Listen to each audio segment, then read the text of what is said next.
ప్రపంచంలో ఎన్నో రూపాల్లో సంఘర్షణలు జరుగుతున్నాయి. రెండు దేశాల మధ్య జరుగుతోంది, రెండు కమ్యూనిటీల మధ్య జరుగుతోంది, కుటుంబంలో జరుగుతోంది, మీలోనూ జరుగుతోంది.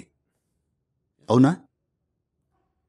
కానీ మీలో సంఘర్షణ ఉన్నందునే మీ బయట కూడా సంఘర్షణకు అవకాశం ఉంది కాదా?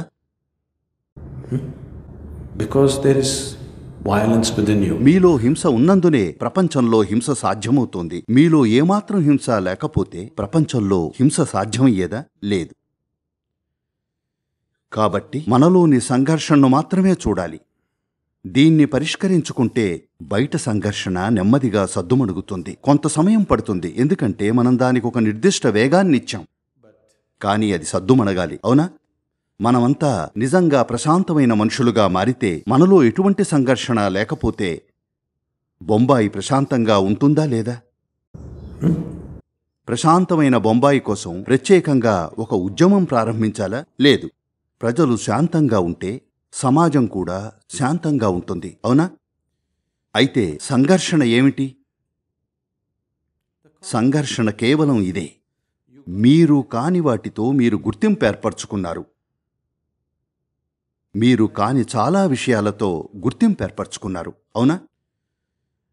ఇప్పుడు ఈ పాత్ర మీది అనుకుందాం. మీరు దీన్ని కేవలం ఒక పాత్రగా చూడరు. ఇది మీ ముత్తాతల నుండి వచ్చిందని అనుకుందాం. ఇప్పుడు ఇది కేవలం పాత్ర కాదు. అవునా? మీరు దీంతో గుర్తింపు ఏర్పరచుకున్నారు. నేను ఈ పాత్రను లాక్కొని వెళ్ళిపోతే ఈ పాత్రను తిరిగి పొందడానికి మీరు చావడానికి కూడా సిద్ధపడతారు. అవునా? ఈ పాత్రతో చాలా గుర్తింపు ఏర్పరచుకున్నారు. కాబట్టి నేను ఈ పాత్రను పగలగొడితే మీ గుండె పగిలిపోతుంది. ఎన్నిటితో ఇలా చేశారో ఒక్కసారి చూడండి.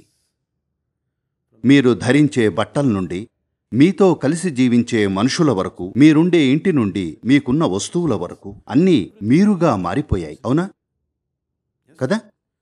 కాబట్టి మీరు అనేది ఇక్కడ లేదు. మీరు అనేది అన్ని చోట్ల వ్యాపించింది.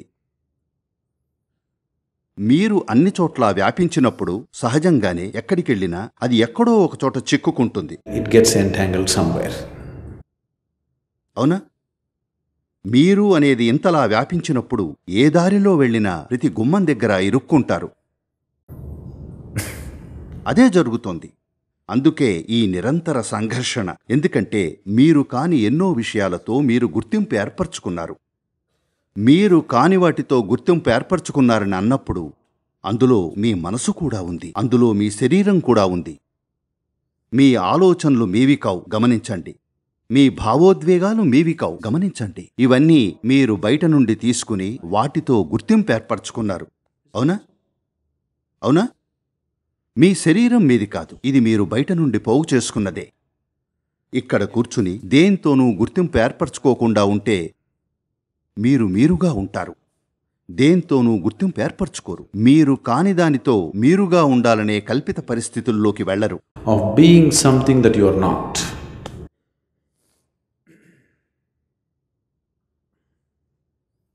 ఓ వ్యక్తి సైకియాట్రిస్ట్ దగ్గరికి వెళ్ళాడు. వెళ్ళిలా అన్నాడు, డాక్టర్, ఎప్పుడూ నేను తడి పెయింట్ అని అనుకుంటూ ఉంటాను. ఎవరిని తాకాలన్నా భయపడతాను. నన్ను ఎవరూ తాకొద్దనుకుంటాను, ఎందుకంటే నేను తడి పెయింట్ని అన్నాడు. అప్పుడు డాక్టర్, అదేం పర్వాలేదు, నేను చికిత్స చేస్తాను అన్నారు. 6 నెలల పాటు డాక్టర్ అతనికి చాలా ఖరీదైన చికిత్స చేశారు. Very expensive treatment. దాంతో నెమ్మదిగా ఆ పేషెంటుకు నయమవ్వసాగింది.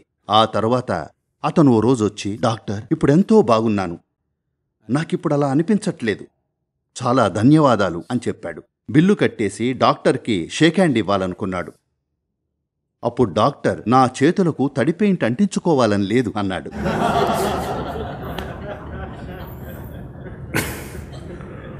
ఒకసారి మీరు కాని వాటితో గుర్తింపు ఏర్పరచుకుంటే మీరు భ్రమంలో జీవిస్తారు. అవునా? ఈ ఘర్షణంతా కేవలం మీరు వాస్తవానికి దూరంగా ఉన్నందువల్లే వస్తుంది. మీరు భ్రమంలో బతుకుతుంటారు. మీ ఆలోచనలు, మీ భావోద్వేగాలు అన్నీ కూడా కొన్ని గుర్తింపుల నుండి వస్తున్నాయి. అవునా కాదా? మీరు ఇక్కడ కూర్చోగలిగితే శాంభవి మీకు ఇది చేస్తుంది.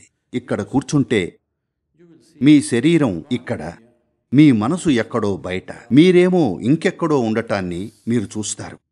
దానర్థం అన్నింటితో గుర్తింపు ఏర్పరచుకోవడం మానేశారని. మీరు మాత్రమే ఉన్నారు. మీరు శరీరంతో గుర్తింపు ఏర్పరచుకోకుండా ఉంటే, మీరు మనసుతో గుర్తింపు ఏర్పరచుకోకుండా ఉంటే ఘర్షణ ఉంటుందా?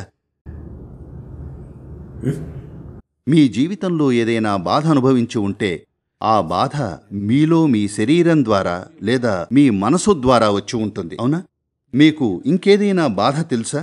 ఒకసారి మీకు మీ శరీరానికి మధ్య దూరం ఏర్పడితే, ఒకసారి మీకు మీ మనసుకు మధ్య ఒక దూరం ఏర్పడితే ఇదే బాధకు ముగింపు. ఈ వ్యక్తి ఇంకెప్పుడూ బాధపడ్డు. ఘర్షణ అనే ప్రశ్నే ఉత్పన్నం కాదు.